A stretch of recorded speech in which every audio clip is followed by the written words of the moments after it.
and welcome to another episode of Low Tech Health. Today, I'm Brad Burns. As every day, I am Brad Burns. And this episode is Wasabi Walnut, What's Hurting My Tummy Wednesday. Sorry to be so loud. I'm still trying to figure out how to not fuck this volume decibel thing up.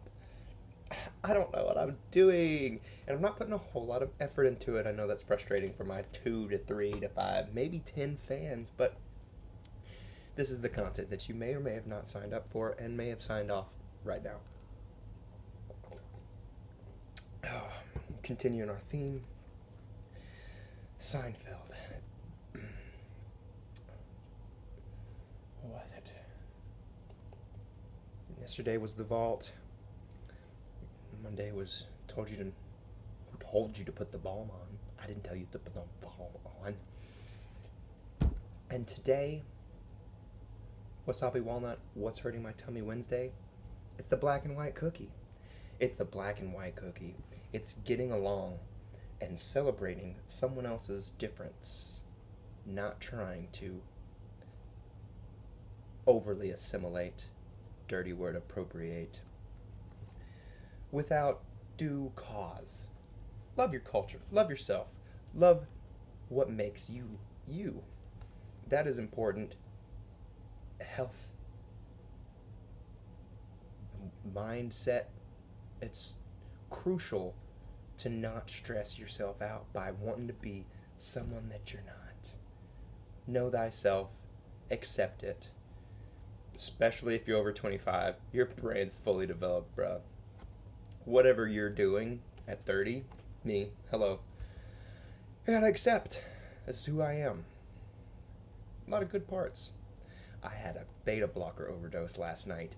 Woo! Segues us right into the theme of our low-tech let ourselves translate expert knowledge. Wasabi Walnut, What's Hurting My Tummy Wednesday idea? Acidosis versus alkalosis. Turns out they're both astoundingly similar. You get drowsy, your blood pressure goes down, you have dysrhythmias, and you can't seem to get your breathing together. Odd. Alkalosis. It's so funny. Like the way I'm rereading what I used to write and just drive myself crazy in nursing school with what I didn't know and what I didn't know that I didn't know and how I could do nothing about it. So here I have respiratory acidosis, a line, and then respiratory alkalosis. It's two mnemonics that aren't much mnemonic at all. It's HD5H2R for acidosis, following, no, good, L2H2 NVD-TSN for alkalosis.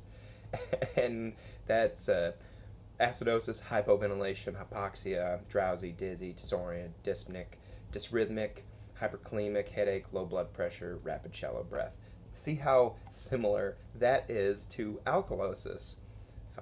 God, just the critical thinking that happens after nursing school and after you realize that you've been hazed to death by a group of people who are in a hierarchy to teach you to respect the hierarchy, but question at the same time and use your brain.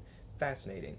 So acidosis, you're drowsy. Alkalosis, lethargy and confusion, same damn thing. Disoriented, confused, same damn thing. Lightheadedness, dizziness, same damn thing.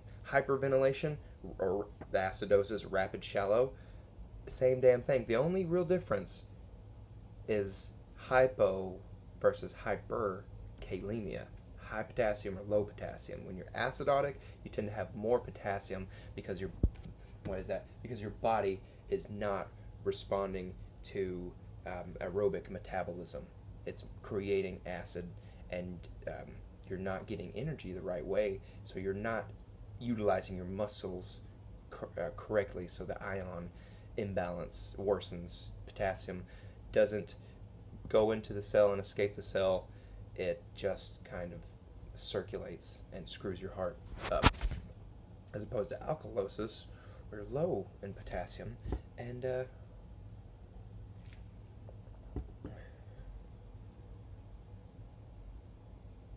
there's just too loopy of your muscles. They don't want to move.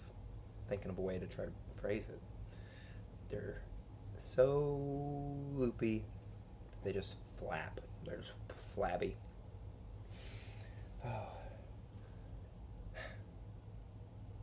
Fascinating how little I knew while I was learning what would set up a foundation to potentially save a life. This 70-something-year-old woman was found down for God knows how long, not breathing well, with a blood pressure of 49/20 and a rectal temp, an asshole temperature of 95.6.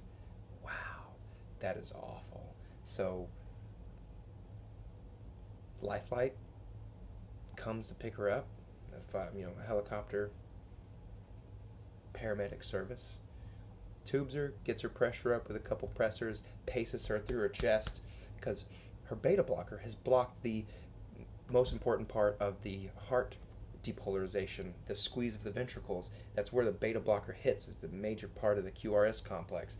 And when you overdose on it, your heart just stops. What do? You weirdly run insulin, regardless of the sugar, with a high sugar fluid after pressors are important first. Like, don't turn them off.